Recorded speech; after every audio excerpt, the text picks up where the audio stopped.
సింగరేణిలో మెడికల్ బోర్డును పునరుద్ధరించి పెండింగ్ సమస్యలను పరిష్కరించాలని డిమాండ్ చేస్తూ తెలంగాణ బొగ్గుగని కార్మిక సంఘం ఆధ్వర్యంలో పెద్దపల్లి జిల్లాలోని జీఎం కార్యాలయాన్ని ముట్టడించారు. ఈ సందర్భంగా నాయకులు మాట్లాడుతూ గతంలో నెలకు 2 సార్లు బోర్డులు నిర్వహించేవారని ప్రస్తుతం కాంగ్రెస్ ప్రభుత్వం కార్మికులకు అన్యాయం చేస్తోందని మండిపడ్డారు. డిప్యూటీ సీఎం భట్టి విక్రమార్క కార్మికులకు క్షమాపణ చెప్పాలని విజిలెన్స్ విచారణ పేరుతో వేధింపులు ఆపాలని డిమాండ్ చేశారు. సమస్యలు పరిష్కరించకుంటే సింగరేణి వ్యాప్తంగా ఆందోళనలు ఉధృతం చేస్తామని హెచ్చరించారు. మారుపేర్ల సమస్యను వెంటనే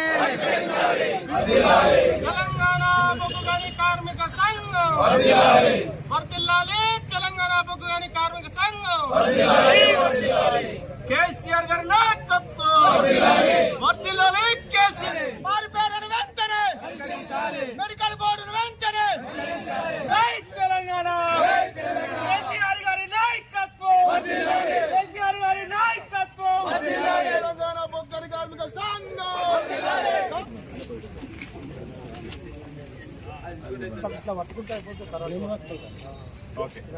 ప్రతి నెల 2 మెడికల్ బోర్డులు నిరంతరాయంగా ఇప్పటికే 2000 మంది వెయిట్ చేస్తే అది చేయాలని కోరుతున్నాం సార్. మెడికల్ అన్ఫిట్ చేయబడిన కార్మికుడి వారసులు సింగరేణి నియమ నిబంధనల మేరకు అర్హత కలిగి ఉద్యోగ నియామకాల కోసం ఎదురుచూస్తున్న వారికి తక్షణమే ఉద్యోగ నియామక ఉత్తర్వులు ఇవ్వాలి. విజిలెన్స్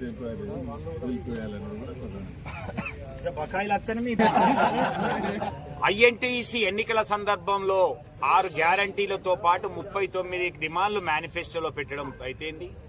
దీనికి తోడుగా ఏఐటీసీ నేనేం తక్కువ కాదని 47 డిమాండ్లతోటి వాళ్ళు మేనిఫెస్టో పెట్టడం అయితేంది.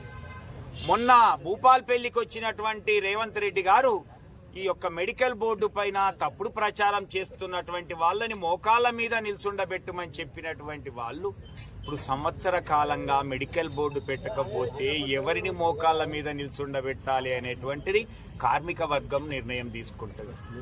మీ కాంగ్రెస్ ఎమ్మెల్యేలు అయితేంది, మంత్రులైతేంది, ఉప ముఖ్యమంత్రి అయితేంది, ముఖ్యమంత్రి అయితేంది, మీరు ఇచ్చినటువంటి హామీలను నిలబెట్టుకోకపోగా మొన్న కౌన్సిల్లో చేసినటువంటి భట్టి గారి వ్యాఖ్యల్ని తెలంగాణ బొగ్గుగని కార్మిక సంఘం తీవ్రంగా ఖండిస్తా ఉన్నది. 2000 మంది కార్మికులు ఎప్పుడెప్పుడా అని మెడికల్ బోర్డు కోసం వేచి చూస్తున్నటువంటి కార్మికుల యొక్క గుండెల్లో మంటలను రేపుతున్నటువంటిది.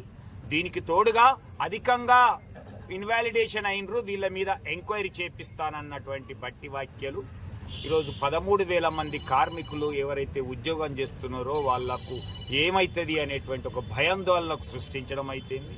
2,000 మంది కార్మికులు ఎప్పుడొస్తుందా మాకు అనేటువంటిది ఈరోజు 11 నెలల సర్వీస్ మిగిలిపోయిన ఉన్నటువంటి వాళ్ళు అయితేంది. ఇలాంటి అభద్రతకు నోచుకుంటున్నటువంటి ఈ సందర్భంలో తెలంగాణ బొగ్గుగని కార్మిక సంఘం మీకు అండగా ఉంటాం.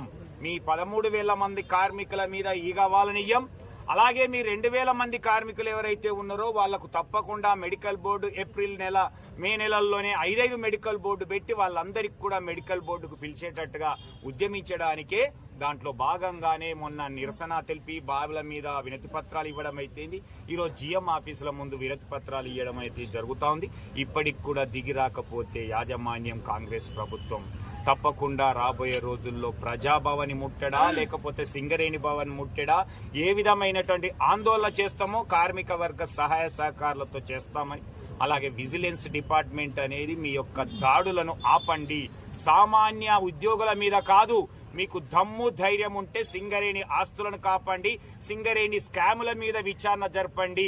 జనరల్ మజ్దూర్ నుంచి మొదలుకుంటే జనరల్ మేనేజర్ వరకు, డైరెక్టర్ నుంచి మొదలుకుంటే C&MD వరకు, యూనియన్ నాయకుని మొదలుకుంటే రాజకీయ నాయకుని వరకు మీరు విచారణ చేపట్టండి. అధిక నిల్వలు, బొగ్గు నిల్వలు చూపించినటువంటి వాళ్ళ మీద కూడా విచారణ జరపండి, శిక్షించండి, చర్యలు తీసుకోమని డిమాండ్ చేస్తూ సింగరేణి కార్మికులకు తెలంగాణ బొగ్గుగని కార్మిక సంఘం అండగా ఉంటుంది అని తెలియజేస్తాను. జై తెలంగాణ.